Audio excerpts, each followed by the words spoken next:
If you notice, every subscription business falls under at least one of these two types: exclusivity and utility.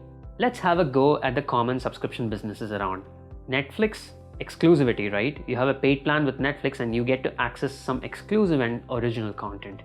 Take Kindle Unlimited. You pay for access to a huge collection of books. Exclusivity again in another form. Dollar Shave Club, that falls under utility. Amazon's subscribe and save service to restock products automatically, that's again a utility.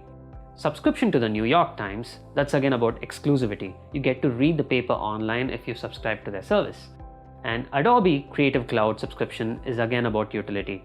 You pay for using their software to get your work done.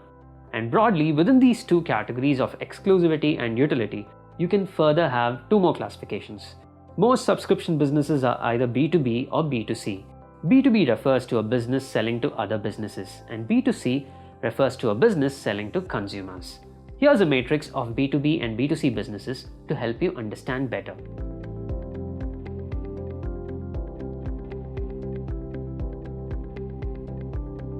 As you can see, in a B2B scenario, you're going to find more utility-based subscription businesses than exclusivity-based businesses because the needs that are catered to are for organizations.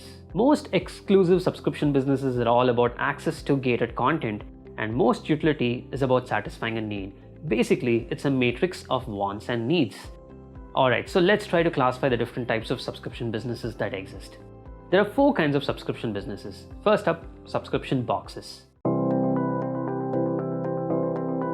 We've all ordered a subscription box at some point in time, right? The business model is pretty straightforward. You subscribe to a business that sells something in your area of interest. It could be a box of curated varieties of teas or a box of toys for your kids every month.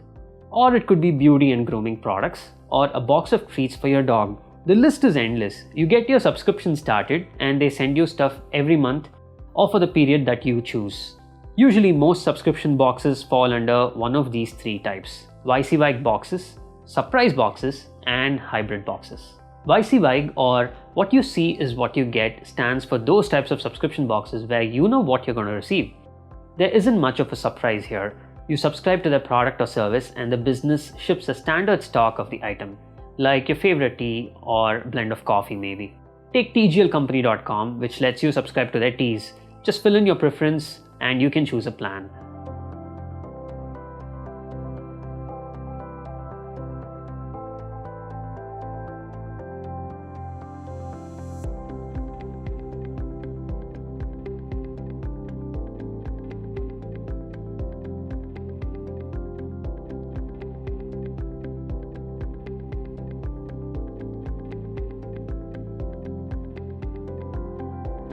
You'll then begin receiving your teas according to your selections. The other type of subscription box is the surprise box, where you get to receive a surprise every month. You pay and subscribe to a plan upfront, and you will receive a box of surprise regularly as per your plan's frequency. For example, there's this business that sells toys called Fat Brain Toys, and they have a subscription activity box called Surprise Ride. So you choose the duration and the quantity, and each month they'll ship you a surprise project for your child.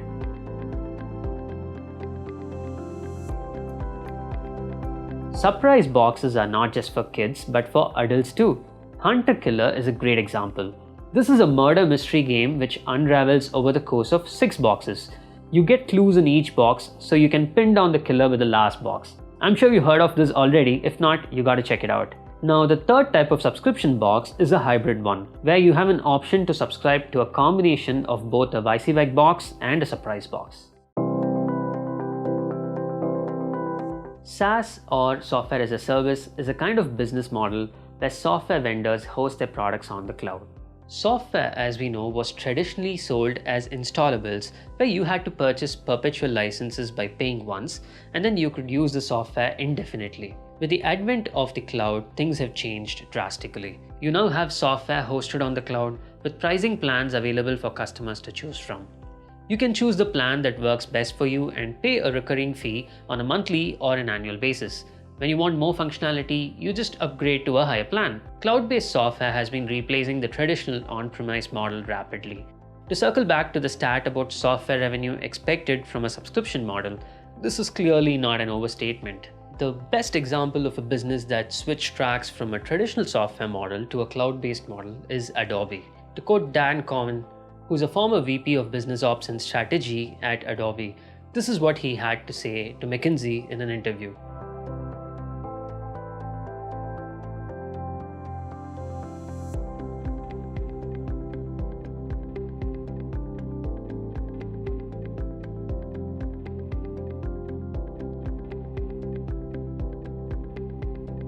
The biggest benefit of SaaS is that it brings down the price of software since the user or the business does not have to pay a huge upfront fee to get access. Some examples of SaaS are Zendesk, Chargebee, MailChimp, Slack, and Freshworks, etc.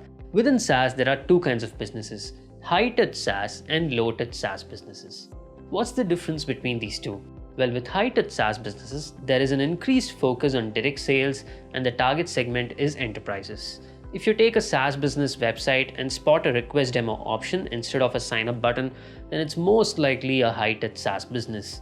When you request a demo, you're going to see a form where they collect your details. You will receive a callback from the sales team and they will attempt to understand more about your requirements. Basically, they're trying to qualify a lead from their side. Typically, such businesses have longer sales cycles and the average deal value is on the higher side. One example for a high-touch SaaS is Salesforce. With the low-touch SaaS businesses, they depend primarily on a self-serve model where they have a website with options to sign up for different plans and try the product. People usually sign up and take a trial and experience the product before moving on to a paid plan. Many of them might settle for the free plan if there is one. There's usually minimal human intervention. The sales team might or might not call up these signed-up customers.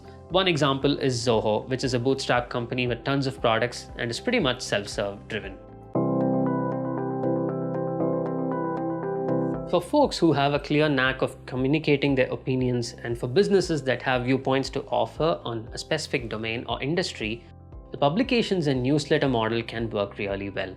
How is this different from other newsletters? Well, for a start, these are paid newsletters, so you would have some free content on the website to get a taste of the content, but you would have to be a paid member or a subscriber to be able to access the more exclusive content. For example, Strategy is a really cool newsletter by Ben Thompson that analyzes strategy and business side of technology and media. They have a couple of paid plans, a monthly subscription for $12 and an annual one for $120. While subscribing, you have an option to select an add-on, which is their podcast. Pretty smart way to drive more revenues.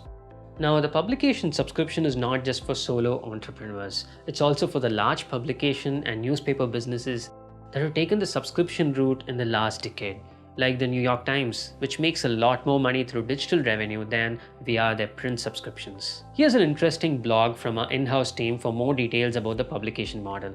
Links in the description beneath the video if you want to check it out. So the model is pretty simple, but it's effective and gets you the revenues. The idea here is to keep the price low and amass several thousand subscribers, and keep the subscriber count growing.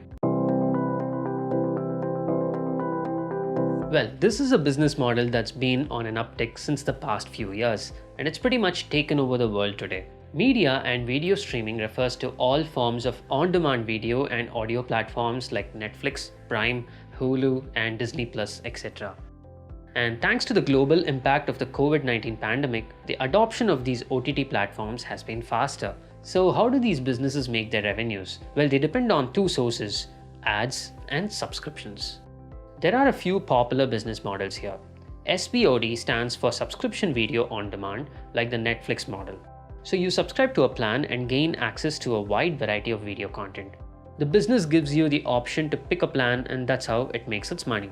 AVOD, or advertising-based video on demand, is a model where the content is pretty much free, but there are ads to help the business make money.